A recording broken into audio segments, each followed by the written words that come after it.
What you have done is 8,800 plus meter without oxygen, so much cold. Just tell us something about that feat. If something goes wrong up there, Yeah. right, you have to be evacuated. So were you not frustrated? I have already reached that place and Very deep scary. and- Those are bottomless pits. If you are Oh. gone to Scorpus, say ये premium जाएगा life insurance को या health को. Yeah, right. For my regular debt, equity, whatever Expenses, savings, right. investments, or Savings, expenses yeah. and all that. So Yeah. you do that planning. Planning, yeah. When I quit, I had done that. Summit might be there, a goal right, in but some yeah. terms, but coming back safely is the actual goal.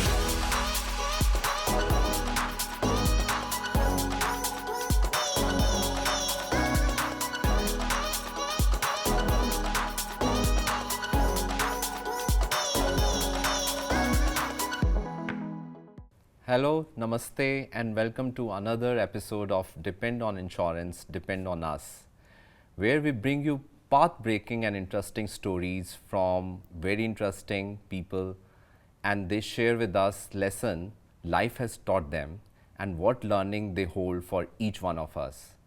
I am Tarun Rustagi, Chief Financial Officer at Canara HSBC Life Insurance. Today, I am thrilled and excited to introduce you to someone who has risen above all the challenges that life threw at him to reach the greatest height. Like literally, please welcome Hemant Soreng, a serial entrepreneur, author, blogger, documentary filmmaker, and the founder of Rustik Travels, a sustainable experiential travel company. By the way, he is also a scuba diver, Ironman, marathoner, a high altitude mountaineer who has recently scaled Mount Everest summit in May 24, Mount Everest. Welcome, Hemant. Thank you. So, Hemant, let's talk about Everest climbing. That is amazing feat, Hemant. And recently, my achievement, I'll not call it achievement, recently I tried doing Kashmir Great Lakes track, and the highest point which I reached was 4,500. And मेरे तो पसीने निकल गए. What you have done is 8,800 plus meter without oxygen, so much cold. Just tell us something about that feat. So Tarun, yeah, it was quite an experience, being on Everest summit. But Kashmir Great Lakes, मतलब कि इतना आसान नहीं है. I mean, I was there last year. I mean, right? No, not at all. See, Hemant, to be very honest, you are being modest right now. Kashmir Lake is just drop in ocean, right? What you have done is amazing. So share something about, what happened, what inspired you. Right, yeah. So, like I said, and you'll agree with me how beautiful Kashmir Great Lakes trek was. Definitely. Really beautiful, Yeah. right? I think that's where it started from me, about the mountains, right? I found it really beautiful. And it started way, way back when I was very young. Okay. I grew up in Delhi, typical middle class family. My parents were school teachers. We have a family of 5. Typically how, during that time, 70s, 80s, how India was, very little we had, Yeah. no mobile phones, nothing. So, and like any other family, we would go on summer vacations, train mein jao, second class compartment, go. And very often, since we were in Delhi, we used to go to the hills, mountains. Sure. My mother grew up in North Bengal, Okay. so which is like tea gardens, close to Darjeeling, that area. So we used to go there pretty often. Also, okay. So I remember once, I think I was around 10 years old. We had gone there. We had gone to Sikkim actually, Okay. and I don't know if you have been to Sikkim. Yeah, that's a beautiful. Yeah. That's a beautiful. So just place. imagine how it would be in the early Much 80s. more cleaner than Yeah, north, no right? people, nothing. And actually, I remember seeing Kanchenjunga from there. Oh wow. I still have that memory, that picture etched in my mind. Okay. It was just beautiful. As a Right. 10-year-old, I think it was, I just realized that I love mountains. Okay. And over time, that fondness grew as I went and traveled close to the mountains.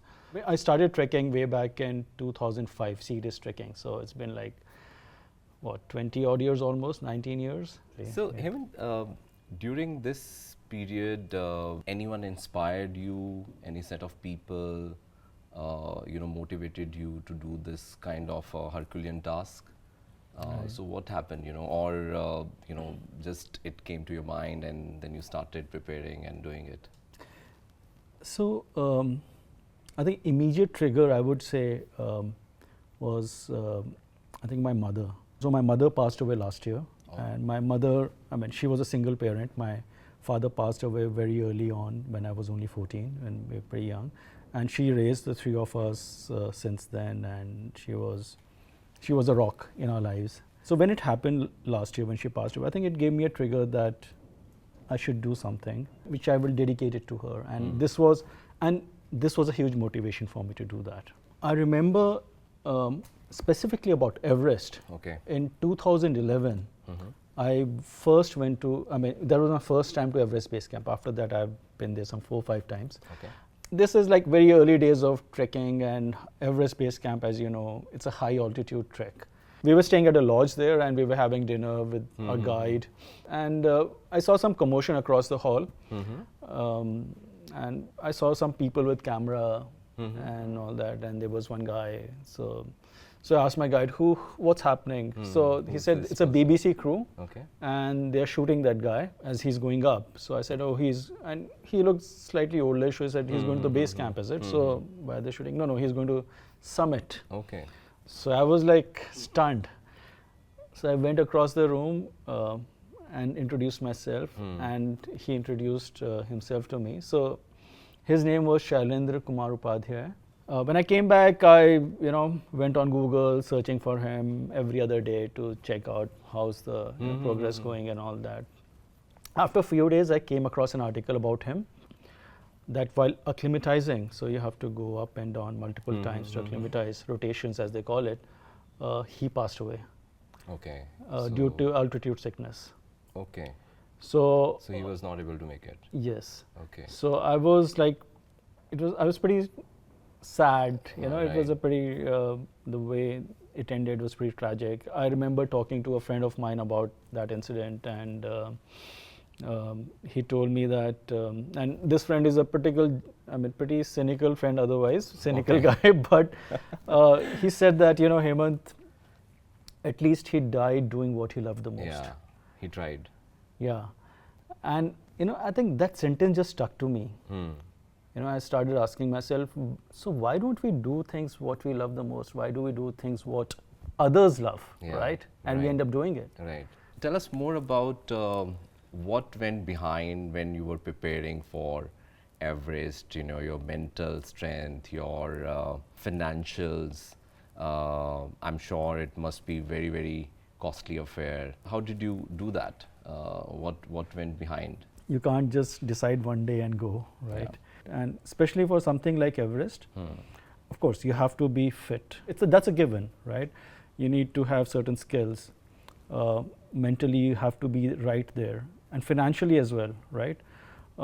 It's a very costly affair. The summit boots, which I wear, so those are called 8,000 meter boots. Basically, above 8,000 meters, you can use that. Okay. As you go down 7,000, there's a separate shoes for that. You carried multiple shoes? Okay. Yes. Okay. Each weigh around 1 to 1.5 kgs, and they cost around 1 to 1.5 lakhs. Oh my God. Just the shoes. Just the shoes. Right. So the equipment itself is huge, right? Simple small carabiner to ropes to your down suit to socks to mittens. They are really, you can't negotiate for the quality, you can't right? miss anything, right? Exactly. Yeah. If you're there out in the cold and you take a substandard thing, you will die. So that's the equipment part. Mount Everest itself is very expensive. Okay. For example, the Nepalese government, for the permit itself, it's around 10 lakhs. Oh. Just the permit itself. So and they're making good money? Yes, yes, that's how, they sort of, the revenue stream from tourism come. Everest is a big thing for them. The entire logistics of climbing. So you go with the expedition company typically. Right. and who has the Sherpas. Right. There's a Sherpa, if you climb, there's a Sherpa bonus you give, summit bonus, which itself is around 2 lakhs kind of a thing. So you just keep on adding each and every part of it, it becomes at least 50 lakhs kind of a thing. That's very costly. That's very costly That's indeed. very expensive. Yeah. Fair. And for something which you are not sure of. Yeah. Right? Right. So yeah, that's how Everest is. You're absolutely right. I mean, one has to plan for it. You can't just, financially, it's a big burden. Yeah. And for somebody who runs a bootstrapped startup like we do, we have to be sure of, how to sort of, get all that money and sort of plan for it well. Yeah. You know what? There's some interesting or important aspects you have touched upon is planning small thing and much earlier. And during that journey, you have to see what goal you want to achieve. And this is exactly when we talk about, insurance or financial products. This is exactly what we basically communicate. In order for you to achieve your goal, you have to start early, and you cannot compromise. I think that's very important, and you never know, what's going to happen in life also. Therefore, you need to really work hard and in terms of thinking, and you need to prepare yourself for doing all this stuff. Right. That's a very interesting parallel you've given with, let's say, financial planning, insurance, because the money or the financial planning is not just for the equipment, which I'm buying over the years, right? And so it's not that last year I bought everything. Yes, right? yes. So you're buying over the years, because I was doing this. Over the years also, I used or spent money on upskilling myself in certain aspects, right? So I think like somebody with a family with kids in mind, education is a big thing, right? So scaling that, right? So here also there's certain technical skills which you need to have, right? When you're going up the mountain. So like rock climbing, or there were certain other certifications I did, like wilderness first responder, or or different snow and ice craft, ice climbing. Now, these require to go out there, do it. There's a mentor or a guide who will tell you, and these also cost money. Yeah. But eventually, while scaling Everest or summiting Everest, these skills actually help me do that. Absolutely. So it's a mix of course, planning financially for skilling, to buying your equipment or gear, or actually paying for the logistics. So it's a whole grown process. And of course, there's an insurance also, by the way. Right. That is must. If something goes wrong up there, right, you have to be evacuated. And I'm talking about the altitudes of 7,000 meters or 5,000 meters upwards, where helicopters, they fly with only the pilot in it. All the seats are taken off. They're very light. And so it's a huge cost, just the evacuation bit. Right. So you have an insurance, and the cost for that is around $24,000. $24,000 for just one evacuation. That evacuation. Right, okay. So it's super. That's why I said insurance. Insurance is must for that. Right. So the way it happens is that to climb that high of a mountain, you have to acclimatize to the altitude, which means that you have to go up the mountain at various camps and come down. So in first rotation, you go to camp 1, come down. Second, you go to camp 2, camp 3, come down. Then again, yes. Go there, sleep 1 night, 2 night, come down. Okay. Go back again after a few days, come back. So basically, you're acclimatizing. So were you not frustrated? I have already reached that place and again going back. Yeah, it's a frustrating after a while, especially because along the route there's a place called Khumbu Icefall, which you have to cross, which is not just frustrating, it's frightening or scary. Okay. So base camp is on Khumbu Glacier, which is slow glacier, like moves, right? Slowly it's moving. And just above that is Khumbu Icefall. It's like waterfall, icefall, right? It's like vertical ice falls, so almost vertical, and which is moving more dynamically. Okay. Right? So just visualize this, that you're going for rotation number 1, so you're going to camp 1. So you go this way, sleep the night there, and then you come back, right? The route would have changed. While coming back itself? Yes. Okay. Because some places, The ice or something? yes, ice would have moved. So some seracs are those huge ice boulders like which weigh thousands of tons. They would have fallen in the path. Or crevices, right? Those gaps. Some would have closed, some would have new opened up. So it keeps on changing. So it's those crevices are similar to what we have seen in movies, or it's like yes, and very scary and very deep scary. and Those are bottomless pits. If you're gone, you're gone. okay, okay. So every year some accident happens. That's really dangerous zone. So you have to cross, and it's very long. It takes some 8-9 hours just to cross that. And you just imagine you have to cross some 2-3 times. Yeah. Because rotation ठीक है, फिर final summit के लिए भी जाना पड़ेगा, and then come back also the same route. And when I did this Kashmir track, Hemant 4500, I reached, and that's it, right? And you have done it multiple times, amazing. It's like that's why I asked. It was. Yeah, I know. Then there's Camp 1, of course. Then this Camp 2, of course. Between Camp 1 and Camp 2, it's a region called, Camp 2 is at 6,400 meters. Camp 1 is 6,000 meters or so. Between Camp 1 and Camp 2 is a region called Western Coombe, COOM or CWM. So Coombe in Welsh, it means a sort of a valley. Okay. And that is the hottest regions of Everest. When I say hot, hottest means -10, -20. Okay. I'm talking about 30 degrees, sometimes 30-degree 40 degrees. nice. Yes. So what happens is that it's real. I was completely dehydrated when I was going for the summit push. Okay. It's so hot. It's because of air? No, it's because it's surrounded. That place is surrounded by huge mountains, right? There's Everest, Lhotse, all that, Nuptse.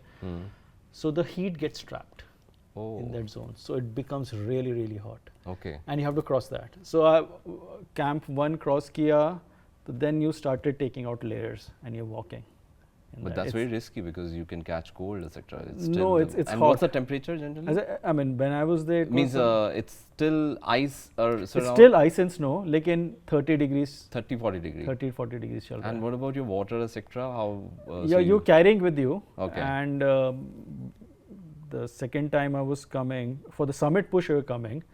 Our water got over, so we walked. We were completely dehydrated. Okay. My Sherpa was dehydrated. And you can't burn the ice which we see in movie and then we just have to go to the next camp. Okay. So we're not carrying stoves also. Okay. The saman pahunch gaya already. So you go to the camp 2 and wahan pe sab mil jayega. Achha. But you have to reach there. But you have to reach there. So that's camp 2. Then camp 3 is that place, and camp 3 is it says 7,200 meters. 7,000 meters से so अभी तुम ऐसे जा रहे हो gradually, अचानक ऐसे हो जाता है. Oh my God. The incline, just comes to like 60-70 degree 70 incline. Degree, 70 60, 50, 60 kind whatever. of. Yeah. So whatever, 20 degrees. Basically, you have to be on the rope. Yeah. Okay. From there, गिर गए तो गए. Okay. And from there you start on oxygen cylinder. That's the first time you're given the cylinders. Okay. And before that, you were not using it. You have to be acclimatized on your own. Because you have to preserve cylinder. Yes, preserve cylinder, and your body should कुछ तो होना चाहिए, right? So then camp 3 you are there. Then there's camp 4, right? Camp 4 is at, as I said, around 8,000 meters. And that place is called South Col. So that's why it's the South Col route. South which is coming and from again it's a place between two high mountains. So there's Everest on the left if you're going up, right, and Lhotse, which is the world's 4th highest mountain on the on the right hand side. So uske beech mein this campsite is a beautiful campsite. Okay. And then this summit. You're still saying beautiful because at that altitude. And you know what, again you also mentioned that ups and downs are there and you have to do multiple times, right? So this is exactly what we also see for financial planning and for future of your families, education, etc. You have to keep on looking at what you need and keep on preparing for that. But it's amazing, Hemant. Coming back to you are seriously educated also, right? Engineer from DCE, and then after that you did MBA from IIM Bangalore. Immediately after IIM, what did you do? You joined corporate, just like any other people? Yeah, so after I graduated from IIM Bangalore, I started my career in marketing. My first job was in advertising, and then I went into sort of internet, tech, digital marketing space, and I've been doing that for quite some time. Okay. Yeah. So Hemant, after that you started this Rustik Travel, right? So tell us, what went behind. Obviously, you shared your, your fascination about mountaineering, travel, etc. But when did you start it, and what went behind? What was in your mind? In 2010, actually, I left my corporate. I was working in Lenovo at that time. I was heading digital marketing globally. I left that just to actually figure out what I want to do that time. It took me 5 long years to say, okay, I need to do something here. So I started Rustik Travel, 5.5 years after I left my corporate job. So it took me 5.5 long years to decide, okay, I need to do something in travel. I also wanted this time to be different than my previous time. Obviously, I had learnings, huge learnings from earlier on. Earlier, right. Especially when it comes to expenses. Yeah, right. Spending. I remember when I looked back on my first startup, like we started building capacity really early on. So we had a good office, which was a garage, but really plush. Uska rent bahut zyada tha. We started hiring people. Salary jati rehti thi, So this time I said, okay, and that's why we sort of reached a point that time, very early on. Okay, what do we do if we don't get funded, right? Yeah, right. So obviously those are learnings, and so you start slow, you start small, you control your expenses, right? Of course, when I left my corporate career, I had a bigger corpus than it was earlier. So you plan for that as well. Plan for. So उस corpus से इतना इसमें डालेंगे, उस corpus से ये premium जाएगा life insurance को या health को, yeah, right. for my regular debt, equity, whatever savings, investments, right. or expenses and all that. So you do that planning. Planning, When I quit, I had done that planning. Yeah, of course, I was doing consulting in those 5 years. So there was a bit of earning. All those things were there. Right. So this time I had done some financial planning before starting Rustik Travel, which let's say wasn't there during the first year. That was just gut and raw youth. And that experience also counts, actually, because you always learn from whatever you have done in your life and career. Absolutely. So that was a huge learning. So also another thing was about Rustik Travel was, it was not just about let me say heart and soul was there. Yes, right. You're absolutely right. It was not just about about business. Yes, it's not just about money. It's about passion also. It's mainly about passion, and it's about creating an impact. Yes. Keeping that balance, and travel gave us that window to do all that. So I would say we are still trying. We're not there yet, but we feel. It doesn't feel like a job, Tarun, frankly. Yeah. I can see that. And and of course, you get to travel, right? Right. I've been traveling. I mean, last 2 weeks I was in Egypt and then went to Bhutan, back to back. So I think I just love doing that. So I'm just doing what I love doing the most. What my friend said long time back when he heard that story about that Everest base camp story. Right. Yeah. So I'm enjoying what I'm doing. So at this point, Hemant, what has changed in travel? Because you are associated with this. What has changed over, let's say, last 1 decade? In terms of how people are taking travel. Are they saving money for travel, or are they spending more money? What has changed? So one thing for sure which has changed, that more and more people are traveling. Right. and across generations, right? I'm not just talking about Gen X or Gen Z or millennials. I mean, they have their own travel patterns. Each generation or audience has their own travel pattern, but everybody's traveling. So, for example, somebody is 50 years plus, right? Maybe 20 years back, somebody in that stage of life would say, "Acha, retire karenge, tab jayenge." It's not happening. Not happening. They are saying, I mean, We'll see रोज का later देखा on, जाएगा, right, अभी देखा let's enjoy life. So Right, people are right. traveling. You go to Gen Z and all that. They have decided they will not buy a house or car or anything. They'll use that money on experiences, traveling, right? Millennials as well. I mean, this is across generations. Right. So that trend has changed, and of course, people have more money, right? Of course, thanks to liberalization, all those things, extra spending power. Thing which I can link is when you're talking about the spending, I think the current generation is also very savvy in terms of savings. And that's what they're doing it because they know, and especially when you're talking about 50 plus or 45 plus age group, and when they're thinking of spending, they want to have such kind of saving plans which can help them in fulfill their dreams. And you can see that earlier, tourism was never a kind of a dream. Now it is one of the dream, along with various things, child education, marriage, and retirement planning. Now tourism is also like, I want to travel this is my dream destination. So people have started planning for those things, and it's good that they're thinking about that, because again, if they want to fulfill their dreams, they have to start planning for that in advance. Absolutely. So most of our customers are families who come to us. So we do a lot of customized trips, organized customized trips along with fixed departures. And typically each family, 2 trips in a year is a must now. Is a must now. And many of them, okay, one we'll do in India, smaller trip. And of course it's tied with school holidays. Right? Yeah. So during summer, May types, you'll get a huge spurt.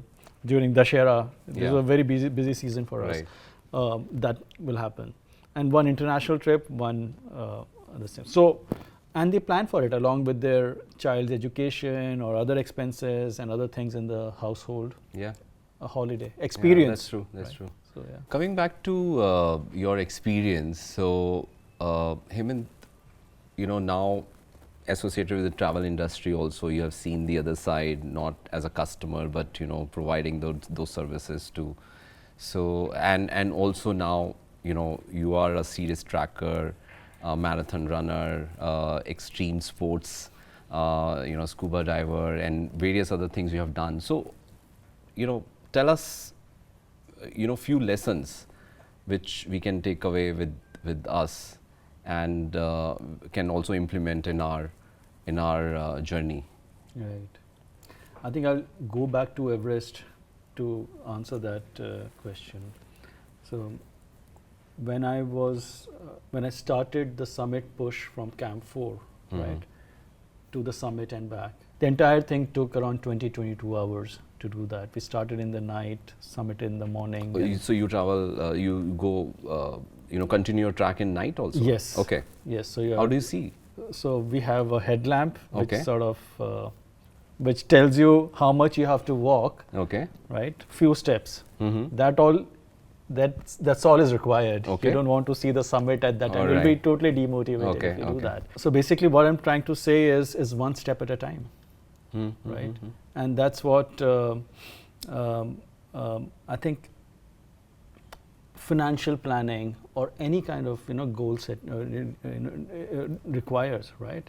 So you have to do one thing at a time, and that's what actually happened during that time in Everest. That when I was going up, I was taking few steps at a time, taking a breather, few steps at a time. So my goals were very short goals. I was not thinking focused on the short. Right. It was not focused on the summit. That's if it was on that, it's too overwhelming, as I said, you know, it will demotivate you because it's a long, long, long way. I think that's what I should tell everyone, that, you know, there is a goal, like Everest is a goal. Your goal is also your Everest, right? But do not think of that always and, you know, just climb it in one go. Right. You have to take one step at a time. That's Right. how it is done. Right. When I was climbing there, Yeah. take a few steps, take a breather, start again, take a breather, and just continue till you reach your destination. And your destination is not the summit. Actually, when I was there, my destination was to come back safely.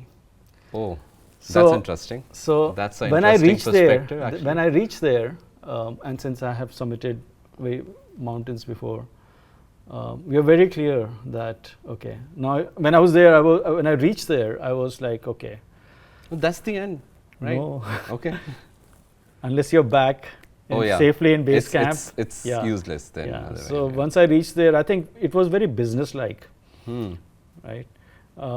Quickly took photos. Okay, let's go down. Okay. Okay. What I'm trying to say is, don't lose track of your end goal. Right. Summit might Is be there, a goal right, in but some yeah. terms, but coming back safely Is is the actual goal.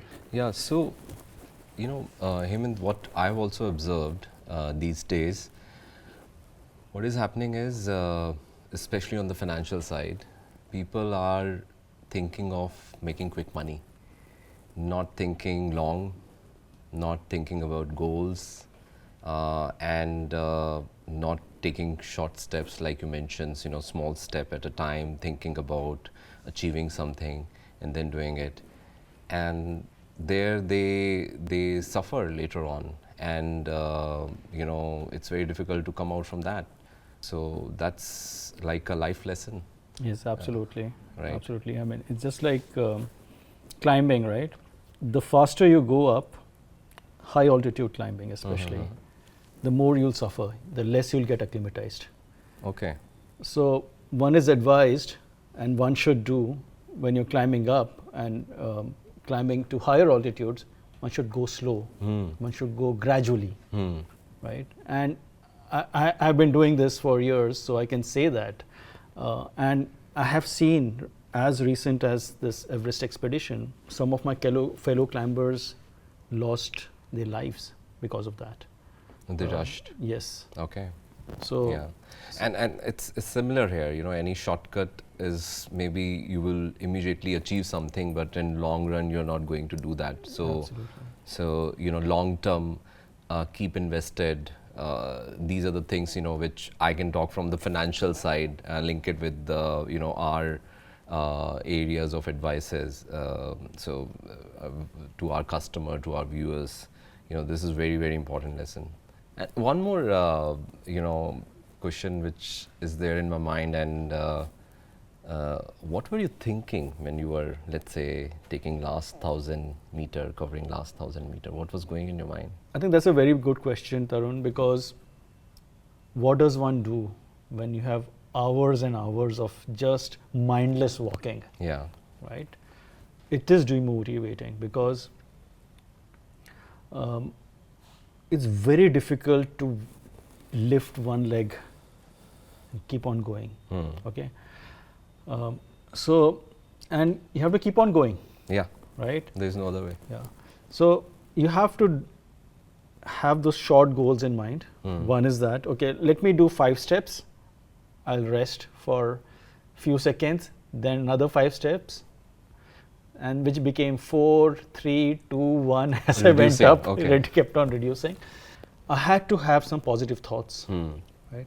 And all those positive thoughts came back to what happened in the past in my life. Oh, really? So what I actually call them, I name them as emotional hooks. Well, that's right? interesting. So things like time I spent with my family, with my mom, or my friends, or certain events I did, like the first marathon I ran. It was like an Everest for me. I used to think, "Arey, distance kaun bhagega yaar," right? Kabhi nahi kiya hai. Right, but I did that. So Right. it used to come to me, "Arey, before you started running the marathon, that's how you used to think. Yeah, right. You're thinking the same way now. तो वो Right. कर दिया तो ये भी कर सकते हो. Mm-hmm. The training, discipline, I think you That really remember helped. your Positive training attitude, every right, time. yeah. Right? It is, and when I was preparing for it, like 1 year ago, I decided I'll prepare for it. It was, sometimes the training was so boring. Like subah utho, go to the gym or go for a run, day in day out, 6 days a week. Sometimes it gets really, अरे बारिश आ रही नहीं जाते, नहीं जाते, वो नहीं होता है. You have to go. Right. And glad I did all that because it really helped me there. Help you. And Yeah, it right. helped me remember my training. It built muscle memory and sort of mental strength. Yeah, right. So again, one step at a time, short-term goals. Enjoy the process. Enjoy the process. Positive Positive, attitude. yes. Yeah, right. It all helps. Positive thinking. Exactly. And, yeah. Oh, that's great. That's great. So, coming to this, Hemant, you are in such a beautiful space. What are you thinking about your retirement planning? Whenever it will happen. I know that it's going to be very, it's like very far away. But any thinking which you're doing in terms of your retirement planning? So, I think Rustic is my retirement planning Right. in a way. So, one of the things which has happened also, if you look at demographically, Tarun, I think lifespans have increased. Yes. Right. And I can see it along with my friends, everyone, right? You cannot retire at 60. Right. Even if you want to retire, you would still need money, but you look at inflation, Right. all that. You need that kind of money. Either you have well invested and sort of, or you are sort of earning in certain way, right? So I think it's very important to do something which will earn you, earn you some money. Right. You're doing that. So I think that's something which, to answer your question, I think that's something which I continue to do. Right, build this brand, build this company, and of course there are certain. Of course, I keep on doing different things and love to do. So one of the things which I want to do is that. So when I was in Everest this time, and this time only one time I've been there, but when I was on Multiple the time summit, basically, apart from I took a lot of banners. One of course was my mom's photo with me, the India flag. There was a Rustik Travels flag, and there was this flag of Rustik Foundation. Yeah, I saw that. Yeah, so this is something which we started last year. Okay. It's a Section 8 company, and we set it up. We haven't done much in it. Let me tell you that, but that was in our minds when we started Rustik in the first place. So this will be one way of, creating that impact, Creating which we that want impact to create. and contributing back to the society. So that was one. So we sort of launched from Everest in a way, but of course we haven't gone that. So that is something I want to do more and more. Okay. Activities within that. That's a very noble cause. Yes. Yeah. It is. If you look at during your so far from let's say your childhood to at this level, you must be having some dependency on people. So what is coming in your mind? How do you have coming to in your mind, or who were there? Where on those you can depend. So anything which is coming to your mind, people who were dependable, or you were depending on them. Yes, absolutely. I think parents are something which come immediately, right? Of course, my father was alive for a shorter time, but was completely dependable, right? And my mother was there till last year, and she was like a rock to our family. Yeah. So, I mean, if you ask about who you depended on most, of course, my parents and my mom till last year. And it's not, of course, financial is one part of it. There's emotional planning, not planning, emotionally, and other things as well. So yeah. Okay. To answer your question. So coming to our next section, Hemant, is rapid fire. So I would like you to answer in one word or whatever, maybe if you want to expand it, it's perfectly fine. So shall we start? Yeah. Quick one, right? Describe yourself in one word. Adventurer. Oh, great, it's matching. What one thing that helped you scale the Everest? I think mental strength. Okay. And explain the moment in one word when you reached the summit. In one word. Yeah, if you can, or maybe you can use that feeling. Relief. Relief, okay. In one word. And let me add one sentence to that. It was a relief. Okay, let's quickly take pictures and go down. Go down, Because this is okay. not the destination, the Yeah, end goal. end goal, You have to right. reach down Okay, safely. yeah. Yeah. So in my mind, it was coming, wow, I've done that, done it.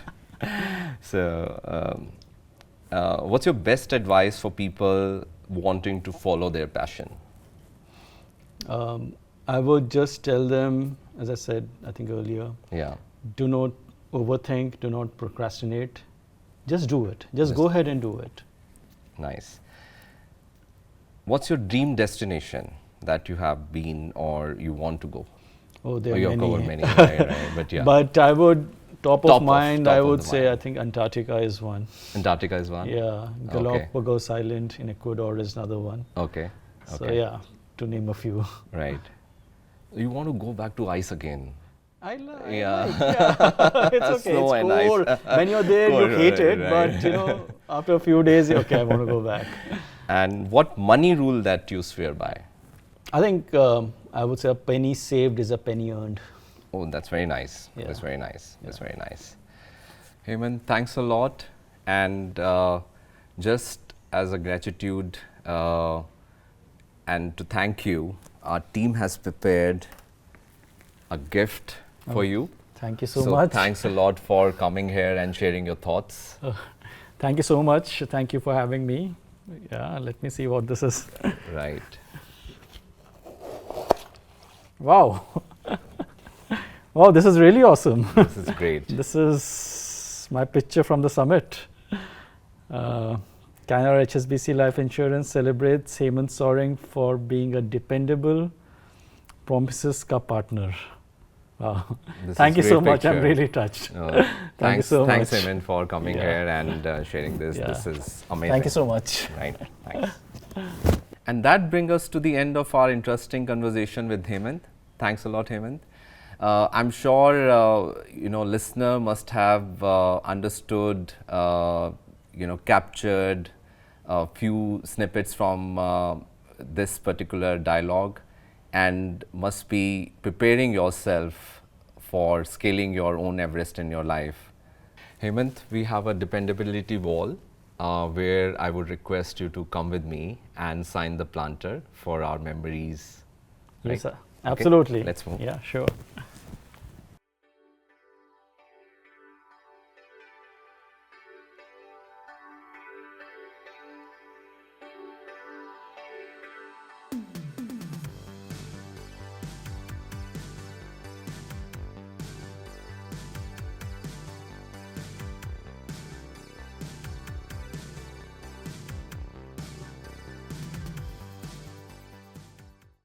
That's all for today. We'll be coming back soon with another episode of Depend on Insurance, Depend on Us. We'll bring more inspiring stories and life lessons. Until then, take care, plan well, keep a firm eye on your Everest. Thanks. Canara HSBC Life Insurance. Promises ka partner.